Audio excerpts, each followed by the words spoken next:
গুপ্ত এবং পতিত স্বৈরাচারের দোসররা প্রশাসনে থাকায় কাঙ্ক্ষিত গতিতে কাজ করতে পারছে না সরকার, জানালেন প্রধানমন্ত্রী। যমুনায় চৌধুরী শরিক দলের সঙ্গে বৈঠক। কাঙ্ক্ষিত স্পিড যেটি আমাদের হওয়া উচিত ছিল সেটি পাচ্ছে না কেন? সেই সুপ্ত গুপ্ত বলুন আর স্বৈরাচার বলুন, এদের অনেক লোকজন এখনো প্রশ্ন এবং বিভিন্ন জায়গায় তারা বাধাগ্রস্ত করছে। বছর পেরোলেও আতঙ্ক কাটেনি মাইলস্টোন ট্র্যাজেডির ভুক্তভোগীদের। তদন্ত কমিশন প্রতিবেদন দিলেও তা অপ্রকাশিত। থমকে আছে বিচার এবং ক্ষতিপূরণ প্রক্রিয়া। হঠাৎ করে একটা তাপ এসে হাতে লাগার পর আমি অজ্ঞান হয়ে যাই। শাস্তিটা হয় এটাই, ভবিষ্যতে যাতে এই ধরনের ঘটনাগুলো না ঘটে। ক্ষতিগ্রস্তদেরকে ক্ষতিপূরণ দিতে পারে, এবং গত অর্থ বছরে সম্ভব হয়নি বলে এই অর্থ বছরে সম্ভব হবে না, এই ধরনের তো কোনো নিয়ম নেই।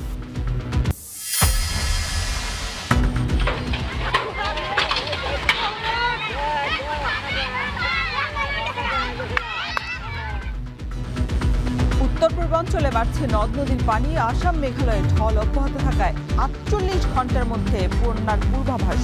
চাকরিভাবে দেখা দিয়েছে নদী ভাঙন। রান্নার গ্যাস না পেয়ে সাভারে অনেকেই ছুটছেন হোটেলে। বেড়েছে খরচ আর ভোগান্তি। মিলছে না পাম্পেও ক্ষুব্ধ এলাকাবাসীর তিতাসকে আলটিমেটাম। সিরিয়ালে অনেক বাস লাগে, তো বাসে ৫-৬ হাজার টাকার গ্যাস যায়। পরবর্তীতে ছোট গাড়ি গেলে গ্যাস পায় না। বিল দিমু, গ্যাস পাবো না, ১ বছর ২-৩ বছর ধরে এরকম।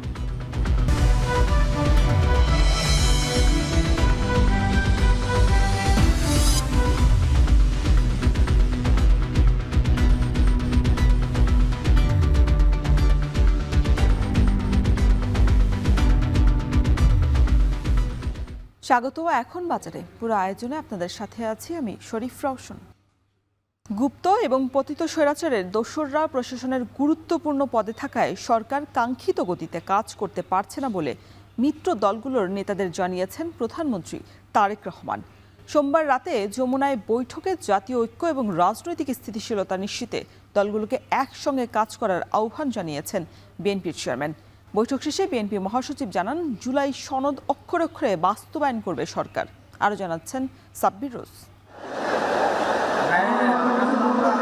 বিএনপির নেতৃত্বে স্বৈরাচার বিরোধী আন্দোলন ও নির্দলীয় তত্ত্বাবধায়ক সরকারের দাবিতে ফ্যাসিবাদ বিরোধী শরিক দলগুলোর যুগপৎ আন্দোলন আনুষ্ঠানিকভাবে ২০২২ সালের ২৪শে ডিসেম্বর থেকে শুরু হয়। অভিন্ন দাবি ও কর্মসূচির মাধ্যমে রাজপথের আন্দোলন জোরদারে ভূমিকা রাখা সহ পরবর্তীতে জাতীয় নির্বাচনেও যৌথ ভূমিকা রাখে দলগুলো। সরকার গঠনের পর প্রথমবারের মতো যুগপৎ আন্দোলনে অংশ নেওয়া শরিক দলগুলোকে নিয়ে একসঙ্গে বসলেন বিএনপি চেয়ারম্যান ও প্রধানমন্ত্রী তারেক রহমান।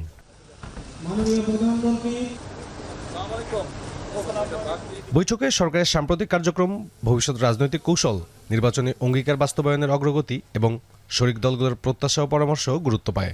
প্রধানমন্ত্রী জাতীয় ঐক্য, রাজনৈতিক স্থিতিশীলতা এবং সমন্বিতভাবে সামনে এগিয়ে যেতে শরিক দলগুলোর প্রতি আহ্বান জানান। বলেন, নির্বাচনী প্রতিশ্রুতি পর্যায়ক্রমে বাস্তবায়ন করছে তার সরকার। একটি গুপ্ত বাহিনী ৫ তারিখের পরে ধীরে ধীরে আত্মপ্রকাশ করেছিল। তারা ১২ তারিখের নির্বাচন এবং ১২ তারিখের নির্বাচনের আগে ঠিক স্বৈরাচারী কায়দায় ভিন্ন ডিজিটাল ওয়েতে তারা কিভাবে তাদের কাজগুলো চালিয়েছিল, কিভাবে তারা চেষ্টা করেছিল বাংলাদেশের জনগণকে বিভ্রান্ত করার জন্য। বাট ঐতিহাসিকভাবে সত্য, বাংলাদেশের জনগণ যখনই স্বাধীনভাবে তাদের মতামত দেওয়ার সুযোগ পেয়েছে, তারা সকল সময় দেশের পক্ষে, জনগণের পক্ষে সঠিক সিদ্ধান্ত গ্রহণ করতে কখনো ভুল করেনি। সুপ্তগুপ্ত ও পতিত স্বৈরাচারের লোক প্রশাসন সহ রাষ্ট্রের গুরুত্বপূর্ণ নানা জায়গায় এখনো বহাল থাকায় সরকার তার কাঙ্ক্ষিত গতিতে কাজ করতে পারছে না বলেও মন্তব্য করেন প্রধানমন্ত্রী। কাঙ্ক্ষিত স্পিডে কিন্তু আমাদের কাজগুলো শুরু করতে পারছি না। আমরা শুরু করেছি, কাজগুলো আস্তে আস্তে রোল করছে কাজগুলো আমাদের, কিন্তু আমরা কাঙ্ক্ষিত স্পিড যেটি আমাদের হওয়া উচিত ছিল সেটি পাচ্ছি না কেন? সেই সুপ্ত গুপ্ত বলুন আর স্বৈরাচার বলুন, এদের অনেক লোকজন এখনো প্রশ্ন এবং বিভিন্ন জায়গায় তারা বাধাগ্রস্ত করছে। পরে বিএনপি মহাসচিব ও স্থানীয় সরকার মন্ত্রী মির্জা ফখরুল ইসলাম গণমাধ্যমকে বলেন, নির্বাচনী প্রতিশ্রুতি ও স্বাক্ষরিত জুলাই সনদ অক্ষরে অক্ষরে বাস্তবায়ন করবে বিএনপি সরকার। সবচেয়ে বড় জিনিস যেটা তিনি বলেছেন যে ৩১ দফা কর্মসূচি যেটা আমরা একসাথে দিয়েছিলাম, সেই ৩১ দফা কর্মসূচি বাস্তবায়িত হবে।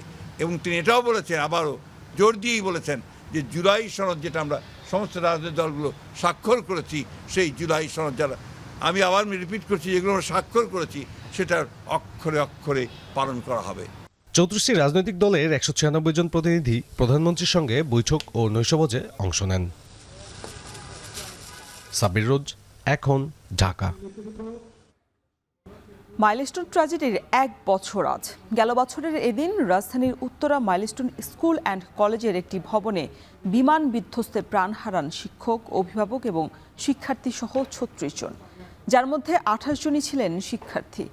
বছর পেরোলেও ভয়াবহ দিনটির ভয়াবহ সেই স্মৃতি এখনও তাড়া করে ফেরে শিক্ষক, শিক্ষার্থী সহ স্বজন হারানো পরিবারগুলোকে।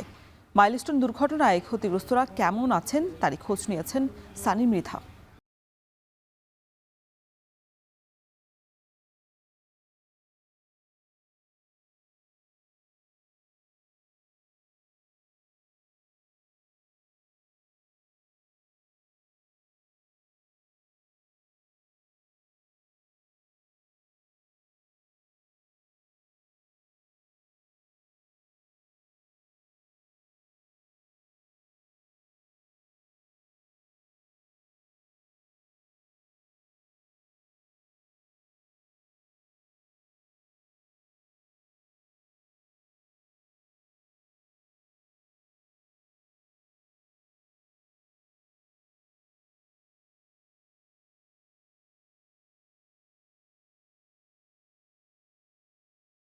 ক্লান্তি ভিজে যায় চোখ, এখনো মাঝে মাঝে আকাশে বিমানের শব্দে আটকে ওঠেন শিক্ষক, শিক্ষার্থীরা। বিমানের শব্দ শুনলে আমাদের মনের মধ্যে একটা ভয় কাজ করে, যেটা সত্যি, এবং ওই স্মৃতিতেই ফিরে যাই আমরা। একটা মেয়ে আমার কাছে এসেছিল যার পুরা শরীরে, পুরা পিছনে সব জায়গায় পুরো আগুন লাগা। পরে হচ্ছে একটা টিচার গায়ে পানি ঢেলেছে, পরে ওর আগুনটা নিভেছে। আমার একজন মিস ছিলেন, মাহরিন মিস, তিনি আমাকে একদম অনেক নিজের সন্তানের মতো আদর করতেন। তার কথা ভাবলে আমার এখন অনেক খারাপ লাগে। সেদিনের ভয়ঙ্কর দুর্ঘটনায় 28 জন শিক্ষার্থী সহ প্রাণ হারিয়েছিলেন 36 জন, আর বিভিন্ন তথ্যমতে আহতের সংখ্যা ছিল 165, যার মধ্যে অনেকেই সুস্থ হয়ে ফিরেছেন ক্লাসে। দুর্ঘটনায় হারানো সহপাঠীদের মনে ধারণ করতে প্রতিনিয়ত স্কুলে আসছে তারা, যে চেষ্টাটা কেবল নিজেদের ফিরে পাবার। হঠাৎ করে একটা তাপ এসে হাতে লাগার পর আমি অজ্ঞান হয়ে যাই। পরে ও সবাই চিল্লি শুনে পরে পিছনে ফিরে দেখি আমার অনেক ফ্রেন্ড আপুরা, ওদের হাতের চামড়া ঝলসে পড়তেছে, কার ব্যাগে আগুন লাগছে। এই কথাগুলো মনে পড়লে মনটা কেন যেন খারাপ হয়ে যায়। তাদের কথা মনে পড়ে যে আমাদের কলিগ ছিল, আমাদের একদম ছোট ছোট বাচ্চাগুলো ছিল। ওই বাচ্চারা এসে জড়ায় ধরতো, সেই বাচ্চাগুলো আজকে নাই। আমরা আসলে প্রতিদিন মনে করি ওদের কথা। আমাদের কথা হয়েছিল দুর্ঘটনায় নাফি ও নাজিয়া নামের 2 সন্তান হারিয়ে নিঃসন্তান হওয়া পিতা আশরাফুলের সঙ্গে। 1 বছরেও স্বাভাবিক হতে পারেননি তিনি ও তার পরিবার। এখনও অপলক দৃষ্টিতে তাকিয়ে সন্তানদের স্মৃতি বয়ে বেড়ান তিনি। তার মতো অনেকেই প্রিয় সন্তানকে হারিয়ে আজও দিশেহারা। সরকারের কাছে তাদের কেবল একটাই চাওয়া, হারানো সন্তানদের যথাযথ মর্যাদা ও সঠিক বিচার। আজকে কেউ যদি দায় স্বীকার করত, কারো যদি একটা শাস্তি হইতো, শাস্তি হইলে তো আমার বাচ্চাদেরকে আমরা ফেরত পাবো না। শাস্তিটা হয় এটাই, ভবিষ্যতে যাতে এই ধরনের ঘটনাগুলো না ঘটে। কখনোই আমাদের থেকে কোনো খোঁজখবর আসে নাই, কোনো কিছু বলেও নাই। আমরা এটা যে সুষ্ঠু বিচার চাইছিলাম, পুরোপুরি তদন্ত চাইছি, সেটাও আমাদের দেওয়া হয় নাই। অভিযোগ আছে প্রথম দিকে সবাই খোঁজ খবর নিলেও এখন আর ভুক্তভোগী পরিবারের খোঁজ রাখছে না কেউ। সরকারের দেওয়া প্রতিশ্রুতিগুলো বাস্তবে আর আলোর মুখ দেখেনি। এমনকি দুর্ঘটনায় মারা যাওয়া স্কুলকর্মী মাসুমা বেগমকে প্রতিষ্ঠান থেকেও কোনো সহযোগিতা করা হয়নি বলে অভিযোগ করেন তার স্বামী। গত জুলাইয়ের 21 তারিখে যে ঘটনাটা হয়েছে, এরপরের থেকে আমার সাথে যোগাযোগ স্কুলের পক্ষ থেকেও করে নাই, আর কোনো সরকারের পক্ষ থেকেও কোনো হয়নি। যদিও এই দিনটিকে স্মরণ করতে দোয়া মাহফিল ও মাইলস্টোনের সব ক্যাম্পাস বন্ধ রাখবে কর্তৃপক্ষ। এই ভবনটিতেই আছড়ে পড়েছিল বিধ্বস্ত হওয়া বিমানটি। দুর্ঘটনায় ক্ষতিগ্রস্ত এই ভবনটি পুনর্স্থাপনের কথা ভাবছে কর্তৃপক্ষ। তবে ভবনটি পুনর্স্থাপন বা মেরামত যেটাই করা হোক, প্রিয়জন হারানোর সেই বিভীষিকাময় ভয়ঙ্কর দিনটি মন থেকে সেরে উঠতে ঠিক কতদিন, মাস বা বছর লাগবে? নাকি সারা জীবন এই ক্ষত বয়ে বেড়াতে হবে স্বজন, সহপাঠী, সহকর্মী হারানো মানুষগুলোকে? সেই প্রশ্নটি সময়ের কাছেই তোলা থাকুক। সানি মৃধা, এখন, ঢাকা। এদিকে উত্তরার মাইলস্টোন স্কুল অ্যান্ড কলেজে মর্মান্তিক বিমান দুর্ঘটনার 1 বছর পার হলেও থমকে আছে আইনি বিচার এবং ক্ষতিপূরণ পাওয়ার প্রক্রিয়াও। উচ্চ পর্যায়ের এই তদন্ত কমিশন প্রতিবেদন জমা দিলেও তা এখনও অপ্রকাশিত। ইমদাদুল আজাদের প্রতিবেদন। বছর পেরুলেও কাটেনি উত্তরার মাইলস্টোন ট্র্যাজেডির ক্ষত। সরকারের গঠিত 9 সদস্যের তদন্ত কমিশনের তথ্য অনুযায়ী চীনে তৈরি FT-7 যুদ্ধ বিমানটিতে কোনো যান্ত্রিক ত্রুটি ছিল না। মূলত প্রশিক্ষণার্থী পাইলটের উড্ডয়ন অভিজ্ঞতার ঘাটতি এবং গ্রাউন্ড সুপারভাইজারের চরম নজরদারির অভাবেই ঘটে এই মর্মান্তিক দুর্ঘটনা। যদিও সরকার এই তদন্ত প্রতিবেদন এখনও গোপন রেখেছে। তদন্তে উঠে আসে উড্ডয়নের মাত্র 7 মিনিটের মাথায় পাইলটের ভুল কমান্ডের কারণে বিমানটির গতি ও উচ্চতার ভারসাম্য নষ্ট হয়ে যায়। এছাড়া রানওয়ে সংলগ্ন এলাকায় রাজুকের ইমারত বিধি না মেনে ভবন তৈরি করা এবং একটিমাত্র বের হওয়ার পথ থাকায় প্রাণহানির সংখ্যা এত ভয়াবহ রূপ নেয়। যেখানে মাইলস্টোনটা আছে সেটা ফ্লাইং জোনের ভেতরে, এবং সেখানে আমাদের স্কুল কলেজের মতো এই ধরনের জনসমাগমপূর্ণ একটা স্থাপনা হয়েছে, যার ফলে যখন দুর্ঘটনাটা হলো তখন কিন্তু এখানে অনেক মানুষ মারা গেলেন, আমাদের অনেক কোমলমতি শিক্ষার্থীরা মারা গেলেন। যদি আমরা আইকাওয়ের আন্তর্জাতিক মানদণ্ডটা মানতাম তাহলে অন্তত দুর্ঘটনা হলেও কিন্তু হতাহতের ঘটনা কম হতো। পাশাপাশি উন্নয়ন নিয়ন্ত্রণের যেই জায়গাটা ছিল সেটা শুধু মাইলস্টোন না, এরকম অনেক ভবন আছে যেটা সরাসরি রাজুকের যে এবং বিমান চলাচল কর্তৃপক্ষের যেই উচ্চতার যেই লিমিটটা সেটা ক্রস করেছে। উচ্চ পর্যায়ের তদন্ত শেষ হলেও তার ভিত্তিতে প্রশাসনিক বা আইনি জবাবদিহিতা নিশ্চিত না করাকে মূল সংকট হিসেবে দেখছেন রিট আবেদনকারী এই আইনজীবী। টেকনিক্যাল এক্সপার্ট কমিটি বিমানের অবস্থা সংক্রান্ত বিষয়ে চূড়ান্ত প্রতিবেদন না পাওয়ার কারণে তাদের তদন্ত শেষ করতে পারেনি। তার আগেই কিন্তু মন্ত্রিপরিষদ বিভাগ থেকে যে তদন্ত কমিশন গঠন করা হয়েছে সেখান থেকে তদন্ত প্রতিবেদন ইতিমধ্যে জমা দেওয়া হয়ে গেছে। মাইলস্টোন ভিকটিমরা কোনো ধরনের আর্থিক ক্ষতিপূরণ পায়নি। সরকার তো যে কোনো পরিস্থিতিতেই তার দায়িত্ববোধ থেকে ক্ষতিগ্রস্তদেরকে ক্ষতিপূরণ দিতে পারে, এবং গত অর্থ বছরে সম্ভব হয়নি বলে এই অর্থ বছরে সম্ভব হবে না এই ধরনের তো কোনো নিয়ম নেই। একই সাথে বিমান পরিচালনার ঘাটতির পাশাপাশি অনুমোদনহীন বহুতল ভবন পরিচালনা ও শিক্ষার্থীদের জীবনের ঝুঁকি তৈরির কারণে সংশ্লিষ্ট কর্তৃপক্ষকে বিচারের মুখোমুখি করার দাবি সুপ্রিম কোর্টের এই জ্যেষ্ঠ আইনজীবীর। এইটা দুর্ঘটনা বলে পার পেয়ে যাওয়ার কোনো স্কোপ নেই। শিশুরা যারা মারা গেল তাদের তো জীবন তো আর দেওয়া যাবে না, তাদের জন্য আমরা একটা কম্পেনসেশন ক্লেম করেছি, সেটা এখন পেন্ডিং আছে।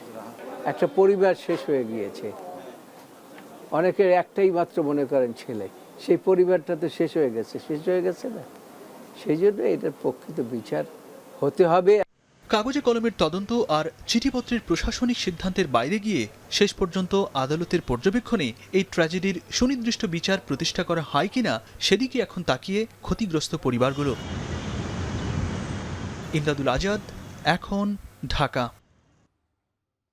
দর্শক, টানা ভারী বর্ষণের প্রবালে কিন্তু দেখা গেছে যে ঠাকুরগাঁওয়ের টাঙ্গন নদীতে বেড়েছে পানি। নদীর তীরবর্তী বিভিন্ন এলাকায় দেখা দিয়েছে ভাঙন, পানিতে তলিয়ে গেছে বসতঘর, ফসলি জমিও। এ নিয়ে বিস্তারিত জানাতে ঠাকুরগাঁও পৌর শহর থেকে যুক্ত হয়েছেন নাহিদ রেজা। নাহিদ, নদী পাড়ের মানুষের ভোগান্তি কেমন দেখছেন?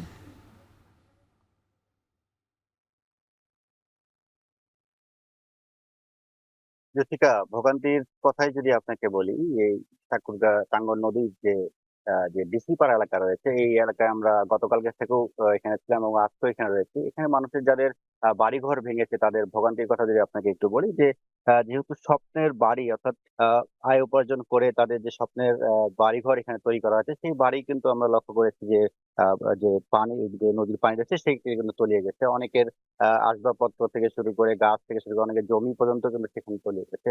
আপনাকে যদি একটু জানিয়ে রাখি যে গেল কয়েকদিন থেকেই আমরা লক্ষ্য করেছি ঠাকুরগাঁয়ে কিন্তু ভারী বৃষ্টিপাত হয়েছে, যার ফলে এবং উজান থেকে হয়ে আসা পানির কারণে কিন্তু ঠাকুরগাঁয়ে যে টাঙ্গন নদী রয়েছে এই নদীর পানি কিন্তু অনেকটাই বৃদ্ধি পেয়েছিল।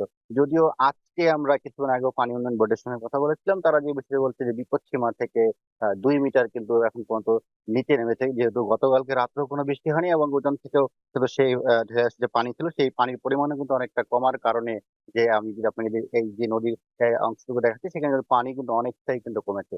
তো আপনাকে যদি আরেকটু জানিয়ে রাখি যে গত কয়েকদিন থেকে যে টানা বৃষ্টি ছিল, যদি গতকালকে চিত্রটি আপনাকে আমি বলি, এই পানি বৃদ্ধির ফলে আপনি অবশ্যই দেখতে পাচ্ছেন যে পানি বৃদ্ধির ফলে যে এই যে নদীর ভাঙ্গনটি এখানে এই আশেপাশে যে বাড়িগুলো ছিল এই এলাকায় প্রায় 12 থেকে 13টি বাড়ি কিন্তু পানিতে তলিয়ে গেছে এবং এই তলিয়ে যাওয়ার কারণে যারা এখানকার বসবাসরত ছিলেন তারা কিন্তু অনেকটাই ভোগান্তির মধ্যে পড়েছেন।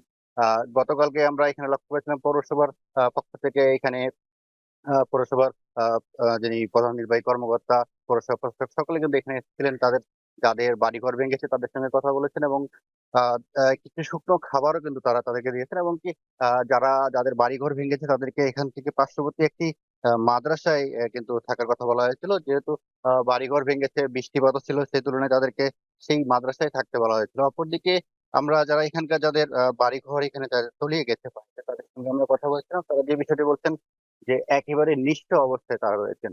তাদের আয় উপার্জন দিয়ে করা কষ্টের যে বাড়ি ছিল, স্বপ্নের বাড়ি, সেই বাড়ি তলিয়ে যাওয়ার কারণে তারা কিন্তু অনেকটাই ভোগান্তির মধ্যে পড়েছেন। সর্বশেষ আপনাকে যদি বলতে পারি তাদের যে ভোগান্তি অনেকটাই কিন্তু এখন আমরা লক্ষ্য করেছি এবং পৌরসভার পক্ষ থেকে, জেলা প্রশাসনের পক্ষ থেকে বলা হচ্ছে যদি পানি বেড়ে যায় সেক্ষেত্রে তাদের পাশে থাকে, তাদেরকে সর্বোচ্চ সহযোগিতা করার আশ্বাস কিন্তু তারা দিয়েছেন। অপরদিকে পানি উন্নয়ন বোর্ড বলছেন যদি বৃষ্টি না আসে সেক্ষেত্রে পানি কমে যাওয়ার অনেকটা সম্ভাবনা রয়েছে। তো রওশন, এই ছিল আমার কাছে ঠাকুরগাঁ থেকে। এদিকে সুনামগঞ্জের টানা বৃষ্টি এবং পাহাড়ি ঢলে গেল কয়েকদিন নদীর পানি বৃদ্ধি পেলেও আসলে গেল রাত থেকে আমরা দেখতে পেরেছি যে পানি কমতে শুরু করেছে। সেখানকার সবশেষ পরিস্থিতি জানাতে আমাদের সাথে যুক্ত হয়েছেন সহকর্মী লিপসন আহমেদ। লিপসন, সুনামগঞ্জে ভারী বর্ষণের সংখ্যা রয়েছে কিনা, আবহাওয়া অফিস কি বলছে?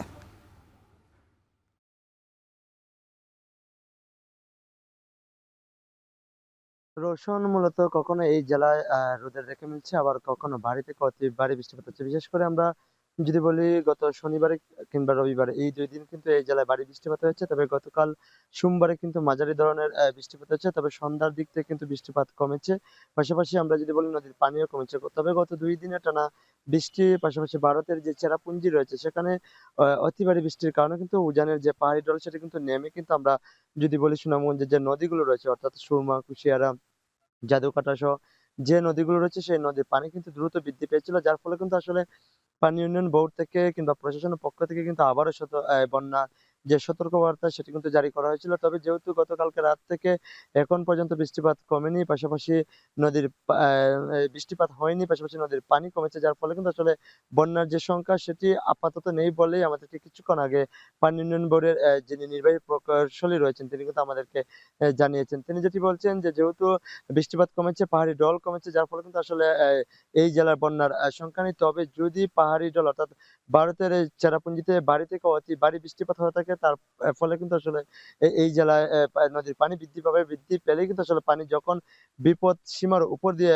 প্রবাহিত হবে ঠিক সেই সময় কিন্তু এই জেলার যে নিম্নাঞ্চলগুলো রয়েছে অর্থাৎ তাহিরপুর, ছাতক, ধর্মপাশা এই নদীর পানি কিন্তু আসলে বৃদ্ধি পেয়ে নিম্নাঞ্চলের যে মানুষগুলো আসলে পানিবন্দী হয়ে পড়তে পারেন। তো সব মিলিয়ে বলা যায় যেহেতু নদীর পানি কমছে যার ফলে কিন্তু আপাতত এই জেলায় বন্যার কোনো সংখ্যা নেই। রওশন।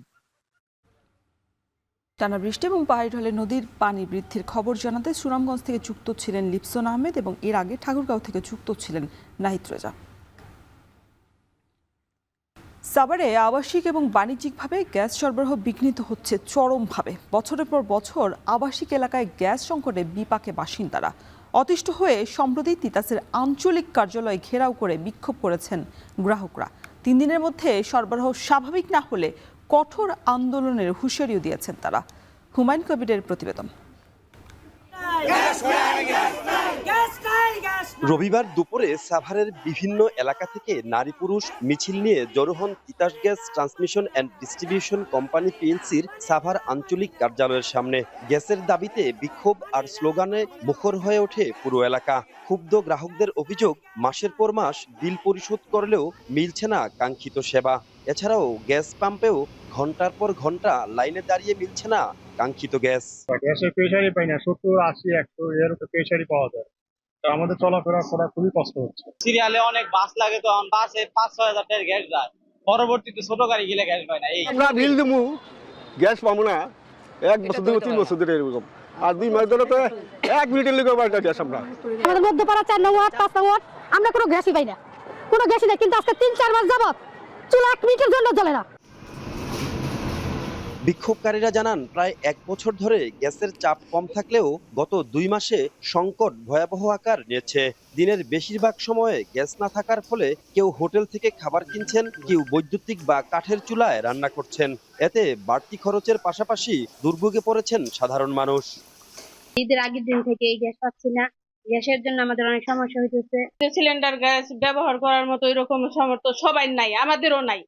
হয় আমাদের গ্যাস বিল আমাদের স্থগিত করুক, আর যখন গ্যাস আসবে তখন আমাদের বিলটা নেক। আন্দোলনকারীরা তিতাস গ্যাসের গাজীপুর অঞ্চলের প্রকৌশলীর কাছে স্মারকলিপি জমা দেন। 3 দিনের মধ্যে গ্যাস সরবরাহ স্বাভাবিক না হলে আরও কঠোর কর্মসূচির হুঁশিয়ারি দেন তারা। এদিকে গ্রাহকদের অভিযোগ গুরুত্বের সঙ্গে বিবেচনা করা হচ্ছে জানিয়ে কোন এলাকায় কি ধরনের সমস্যা রয়েছে তা শনাক্ত করে দ্রুত গ্যাসের চাপ বাড়ানোর উদ্যোগ নেওয়া হবে বলে জানান তিতাসের এই কর্মকর্তা। কোন কোন এলাকায় গ্যাস পাচ্ছে না, এখন আমরা কোন এলাকায় ওই লাইন, ওইটা কোন লাইন থেকে আসতেছে, আমরা চেষ্টা করব যে ওই লাইনে কিভাবে প্রেসার বাড়াইলে এই প্রবলেমটা সলভ করা যায়, এটা আমরা চেষ্টা করব। খুব স্বল্পতম সময়ের ভিতরে আমরা চেষ্টা করব যে এই প্রবলেমটা সলভ করার জন্য। তবে নির্ধারিত 3 দিনের মধ্যে গ্যাস সরবরাহ স্বাভাবিক না হলে আবারও রাজপথে নামার ঘোষণা দিয়েছেন ভুক্তভোগী গ্রাহকরা। হুমায়ুন কবির, এখন সাভার। একসময় যে ছিটমহলের মানুষগুলোর ছিল না কোনো নাগরিক পরিচয়, সেই ছিটমহলই এখন বদলে যাওয়া জনপদের নাম। নাগরিকত্ব মেলার পাশাপাশি মিলছে রাস্তাঘাট, বিদ্যুৎ, স্কুল, কলেজ, মাদ্রাসা, কমিউনিটি ক্লিনিক, সামাজিক নিরাপত্তা ভাতা সহ সব ধরনের সুযোগ সুবিধাই। গ্রাম হয়েছে শহরের মতোই। লুৎফুর রহমানের তথ্য ও ছবিতে থাকুন, দেখুন বিস্তারিত। পঞ্চগড়ের অধুনালুপ্ত গারাতে ছিটমহলের বাসিন্দা বিল্লাল হোসেন। গায়ের যে পাকা রাস্তা ধরে হাঁটছেন সেই রাস্তাটি একসময় ছিল কাদামাখা পথ। বর্তমানে সেই প্রত্যন্ত গ্রামের সব রাস্তাই পাকা। এভাবেই বদলে গেছে জেলার 36টি ছিটমহলের চিত্র। 68 বছর বঞ্চিত এসব জনপদের বাসিন্দারা পেয়েছেন বাংলাদেশের নাগরিকত্ব, পেয়েছেন রাস্তাঘাট, বিদ্যুৎ, স্কুল, কলেজ, মাদ্রাসা, কমিউনিটি ক্লিনিক, সামাজিক নিরাপত্তা ভাতা সহ অনেক সুযোগ সুবিধা। গ্রাম এখন অনেকটা শহরের মতো। আমাদের এখানে জন্ম, আমাদের এই সুখে আছি আমরা, আমাদের ভিটা ছেড়ে যাইনি আমরা। রাস্তাঘাট, স্কুল, মাদ্রাসা এগুলো সুযোগ সুবিধা পরে না বাংলাদেশের নাগরিক এগুলোও পাইছি, আমরা ভোট দিতে পারছি আর কি। একসময় ছিটমহলের বাসিন্দারা স্বাস্থ্যসেবা থেকে শুরু করে কোনো নাগরিক সুবিধাই পায়নি। ছিটমহলের শিশুরা এখন বাড়ির দোরগোড়ার বিদ্যালয়ে পড়তে পারছে খুব সহজেই। আগে আমাদের স্কুল কলেজ অনেক দূরে দূরে ছিল, এখন আমাদের স্কুল কলেজ পাশাপাশি, বাসার পাশাপাশি এখন আমাদের অনেক সুবিধা হচ্ছে। বিদ্যুৎ আছে, রাস্তাঘাট পাকা হয়েছে, তারপর আশেপাশে কলেজ মাদ্রাসা হয়েছে, আমরা নিয়মিত ক্লাস করতে পারতেছি, যাতায়াতের জন্য কোনো সমস্যা হচ্ছে না। 2015 সালের 1 আগস্ট বাংলাদেশের মূল ভূখণ্ডের সাথে যুক্ত হয় পঞ্চগড়ের 36টি ছিটমহল। 68 বছরের বন্দিদশা থেকে মুক্ত হয় ছিটমহলের বাসিন্দারা। তবে যারা দেশ হিসেবে ভারতকে বেছে নিয়ে চলে গেছেন তারা কাঙ্ক্ষিত সুযোগ সুবিধা পাননি বলে দাবি স্বজনদের। ভারতে চলে গেছিল, ওরা নাকি একটু অশান্তিতে আছে। আমাদের ছিটমহলের লোক যেগুলো ভারতে গেছে ওগুলো খুব অশান্তিতে আছে নাকি, যা আমরা শুনতে পেতেছি। ছিটমহলের এত সব সফলতার গল্পের মধ্যে রয়েছে কিছু অপ্রাপ্তির গল্প। তরুণ প্রজন্মের দক্ষতা উন্নয়নের জন্য স্থাপন করা ডিসিট সেন্টার ও একটি পোস্ট অফিস রয়েছে পরিত্যক্ত অবস্থায়। একটি পুলিশ ফাঁড়ি স্থাপনের সিদ্ধান্ত থেমে আছে প্রাচীন নির্মাণেই। এসব সমস্যা সমাধানের আশ্বাস জেলা প্রশাসনের। চাহিদা ভিত্তিক কি ধরনের উন্নয়ন প্রয়োজন এবং আমাদের এই যেগুলো এক্সিস্টিং অবকাঠামো রয়েছে সেগুলোকে কিভাবে কার্যকর করা যায় সেই অনুযায়ী আমরা আমাদের পরিকল্পনা গ্রহণ করে সংশ্লিষ্ট মন্ত্রণালয়ের নির্দেশনার আলোকে আমরা প্রয়োজনীয় ব্যবস্থা গ্রহণ করব। একসময় যে ছিটমহল ছিল আতঙ্কের নাম, এখন তা সমৃদ্ধ জনপদ। পরিবর্তন এসেছে কৃষি অর্থনীতির। অদনুন্নত ছিটমহলের ছেলেমেয়েরা আলোর পথে এগিয়ে যাচ্ছে সমান তালে। লুৎফর রহমান, এখন পঞ্চগড়। ভোলায় দিন দিন ভয়ঙ্কর হয়ে উঠছে কিশোর গ্যাং। তুচ্ছ ঘটনা থেকে শুরু করে প্রেমের বিরোধ, আধিপত্য বিস্তার, চাঁদাবাজি সবকিছুতেই জড়িয়ে পড়ছে কিশোররা। প্রকাশ্যে ছুরি আঘাত, দেশীয় অস্ত্রের মহড়া আর নির্যাতনের ভিডিও ছড়িয়ে আতঙ্ক তৈরি করছে এসব গ্রুপ। সর্বশেষ এক কলেজ ছাত্রকে প্রকাশ্যেই ছুরির আঘাতে হত্যার ঘটনায় জনমনে বেড়েছে উদ্বেগ। অঙ্কুর রায়ের ছবিতে ইমতিয়াজুর রহমানের প্রতিবেদন। ভোলার লালমোহন পৌরসভায় দিন দুপুরে এক কিশোরের এলোপাথারি ছুরিকাঘাতে গুরুতর আহত হন কলেজ শিক্ষার্থী ইব্রাহিম খলিল নয়ন। তাকে বাঁচাতে এগিয়ে এসে আহত হন আরও দুই যুবক আরমান ও আশরাফ।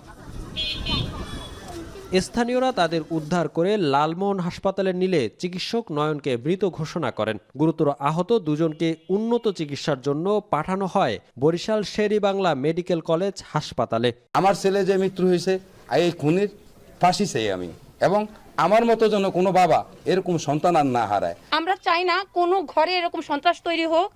সরকার এর সুষ্ঠু ব্যবস্থা নিক, এর সঠিক বিচার করুক।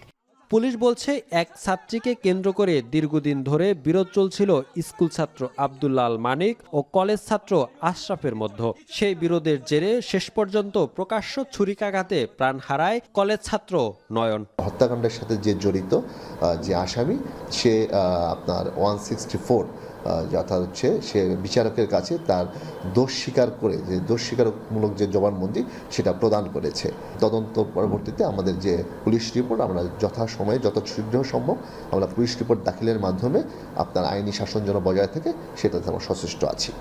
বিভিন্ন উপজেলায় কিশোর গ্যাংয়ের দৌরাত্ম্য দিন দিন বাড়ছে। তজুমুদ্দিনের দুলাল বাহিনী নামের কিশোর গ্যাংয়ের বিরুদ্ধে চাঁদাবাজি ও মারধরের অভিযোগ রয়েছে। সম্প্রতি চাঁদা না দেওয়ায় এক যুবককে লাঠি দিয়ে পিটিয়ে আহত করা, এক বৃদ্ধ ও এক গৃহবধূকে জুতার মালা পরিয়ে নির্যাতনের ভিডিও সামাজিক যোগাযোগ মাধ্যমে ছড়িয়ে পড়ার পর ব্যাপক সমালোচনার জন্ম দেয়। সদর উপজেলার দক্ষিণ দিগলদি ইউনিয়নের শুভ ও রোহান বাহিনীর নামের কিশোর গ্যাং ছাড়াও চরপেশন, বুরহানুদ্দিন, দৌলত খান ও মনপুরাতেও সক্রিয় রয়েছে একাধিক কিশোর গ্যাং। আধিপত্য বিস্তার, মারামারি, অস্ত্রের মহড়া ও সামাজিক যোগাযোগ মাধ্যমে শক্তির প্রদর্শন এসব গ্রুপের নিত্যদিনের চিত্র। যারা এসব কাজে জড়িত থাকে তাদের যদি পানিশমেন্ট না হয় তাহলে তো তারা আরও সাহস পাবে, ভবিষ্যতে আরও এসব ঘটনা ঘটানোর দিকে নজর দিবে। এজন্য প্রশাসনের তো উচিত সর্বদিকেই বিশেষভাবে নজর দেওয়া। আমরা যারা অভিভাবক আছে আমাদের সচেতনতা দরকার আছে, আইন শৃঙ্খলা বাহিনীরও সচেতনতা দরকার আছে। আইন শৃঙ্খলা বাহিনী যদি আমাদের পাশাপাশি থাকে, আইন শৃঙ্খলা বাহিনী যদি তৎপর থাকে, তাহলে এই জাতীয় কিশোর গ্যাং বলতে কোনো শব্দ থাকে না। আমাদের নিজের গায়ে পড়ে তখনই একমাত্র এগিয়ে আসি, যখন অন্যের গায়ে পড়ে তখন আমরা এড়িয়ে চলি। এই মানসিকতা আমাদেরকে ত্যাগ করতে হবে। আমরা যদি কিশোর গ্যাংয়ের এই উপদ্রব বন্ধ করতে না পারি তাহলে আগামীতে আমরা যে কি একটা অশনি সংকেত সমাজকে দিচ্ছি সেটা কিন্তু আমরা বুঝতে পারছি না। পারিবারিক নজরদারির অভাব, সামাজিক অবক্ষয়, মাদক, প্রযুক্তির অপব্যবহার এবং রাজনৈতিক ছত্রছায়া কিশোরদের অপরাধে জড়িয়ে পড়ার অন্যতম কারণ। তাই পরিবার, শিক্ষা প্রতিষ্ঠান ও সমাজের সম্মিলিত উদ্যোগের কথা বলছেন পুলিশ সুপার। যারা এই সকল কাজের সাথে যারা জড়িত আছে আমাদেরকে যখনই তথ্য পাচ্ছে আমরা বিশেষ অভিযান পরিচালনা করতেছি। আর আমরা যেটা চাচ্ছি যে আমাদের কমিউনিটিগুলো আমাদেরকে হেল্প করুক, যে কমিউনিটিগুলো এইভাবে হেল্প করুক যারা অপরাধের সাথে জড়ায় যাচ্ছে। দিন দিন বিস্তৃত হচ্ছে কিশোর গ্যাংয়ের নেটওয়ার্ক। তুচ্ছ বিরোধ থেকে প্রকাশ্যে হত্যাকাণ্ড, সবই এখন উদ্বেগের কারণ। একসময় যারা ছিল স্কুল কলেজের শিক্ষার্থী তাদেরই কেউ কেউ এখন জড়িয়ে পড়ছে সংঘবদ্ধ অপরাধে। ফলে নিরাপত্তাহীনতায় ভুগছেন সাধারণ মানুষ। ইমতিয়াজুর রহমান, এখন, ভোলা। জনবল সংকটে ভুগছে প্রায় 21 কোটি টাকায় নির্মিত শেরপুর জেলা সদর হাসপাতাল। উদ্বোধনের পরও চালু হয়নি 10 শয্যার আইসিইউ সেবা। ফলে ঝুঁকি নিয়েই মুমূর্ষু রোগীকে নিতে হচ্ছে ময়মনসিংহ অথবা ঢাকায়। এদিকে প্রয়োজনীয় জনবল নিয়োগে মন্ত্রণালয়ে একাধিকবার চিঠি পাঠিয়েছে হাসপাতাল কর্তৃপক্ষ। জহিদুল খান সৌরভের প্রতিবেদন।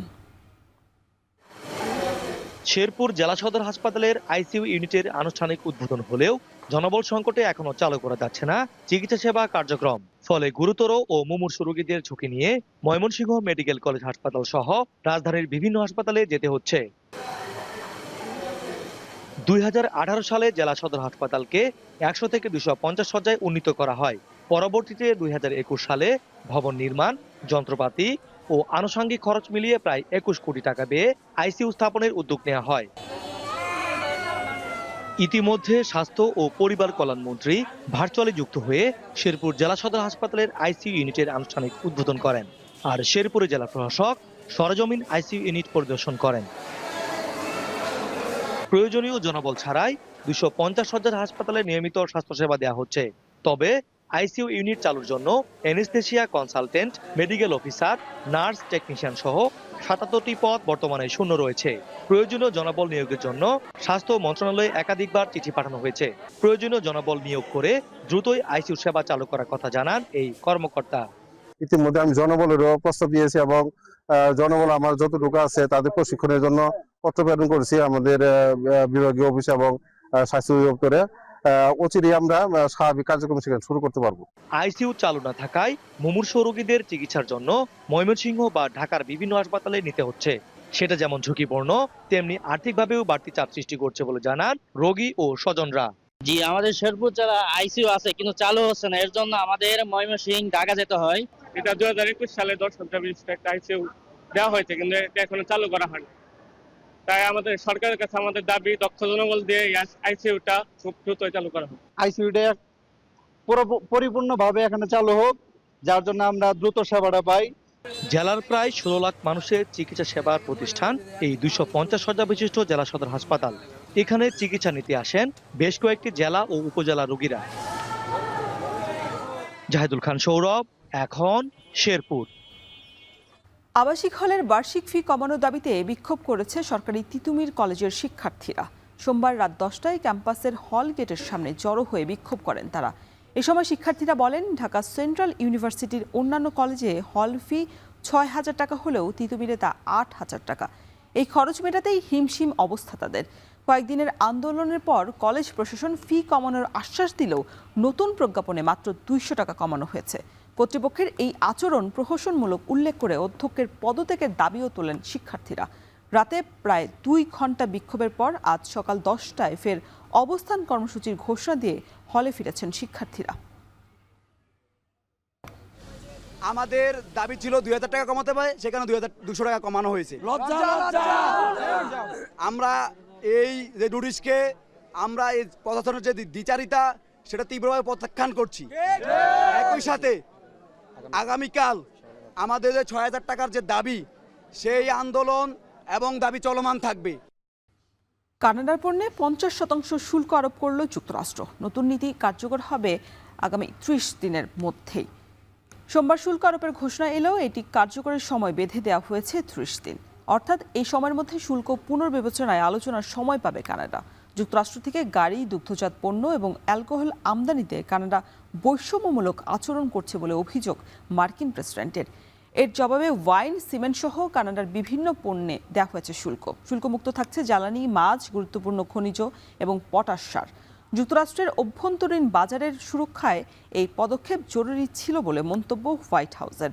ইস্পাত, অ্যালুমিনিয়াম এবং তামায় 15 থেকে 50%, নির্দিষ্ট কাঠে 35%, গাড়ির সুনির্দিষ্ট যন্ত্রাংশে 25% পর্যন্ত কানাডার বিভিন্ন পণ্যে আগে থেকেই শুল্ক আরোপ করে রেখেছে যুক্তরাষ্ট্র।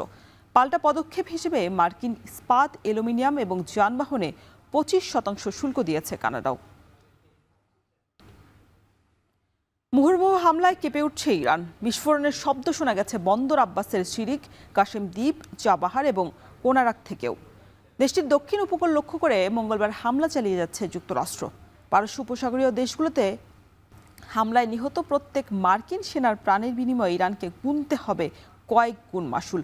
হুমকি মার্কিন প্রেসিডেন্ট ডোনাল্ড ট্রাম্পের। জবাবে যুক্তরাষ্ট্রের সাথে সর্বাত্মক যুদ্ধ শুরু হয়ে গেছে বলে ঘোষণা দিয়েছেন ইরানের প্রেসিডেন্ট মাসুদ পেজেশকিয়ান। এরই মধ্যে মধ্যপ্রাচ্যে যুক্তরাষ্ট্রের মিত্র কুয়েতেও ফের হামলা চালিয়েছে তেহরান। যুদ্ধের এ পর্যায়ে যুক্তরাষ্ট্রের বিরুদ্ধে সৌদি আরবের বিরুদ্ধে নৌ অবরোধ ঘোষণা ইয়েমেনের হুতি বিদ্রোহীদের। এর মধ্য দিয়ে নতুন মাত্রা নিল যুক্তরাষ্ট্র ইরান সংঘাত।